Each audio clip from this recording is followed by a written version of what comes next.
Aroma de cafè, sabor de rom i un toc de tabac. Així convida Begur a un viatge en el temps per celebrar 2 dècades d'història i germanor indià. I és que del 5 al 7 de setembre el municipi es tornarà a vestir de blanc per viure la 20a Fira d'Indians en una edició molt especial que arriba sota el lema Cafè, Copa i Puro.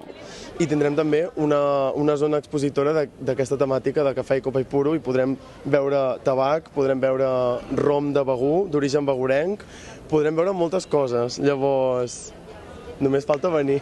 Aquest 2025 el programa inclourà més de 70 activitats, compliran els carrers, com dèiem, d'aromes, de ritmes i de records d'ultramar. Entre les novetats hi trobem, per exemple, 2 escultures commemoratives que decoraran punts emblemàtics, també la taverna indiana, que ja la coneixeu, però que aquest any es trasllada a la plaça de la Vila, on, com sempre, no hi faltaran les escenes teatrals i també l'ambient festiu. També hi haurà tallers, per exemple, de cal·ligrafia, construcció de guitarres cigar box, degustacions de rom i de cafè i relats maridats amb vi i xocolata. El dissabte al matí, la tradicional arribada de l'indià a la platja de Sarriera tornarà a ser un dels moments més esperats, amb música, dansa i teatre.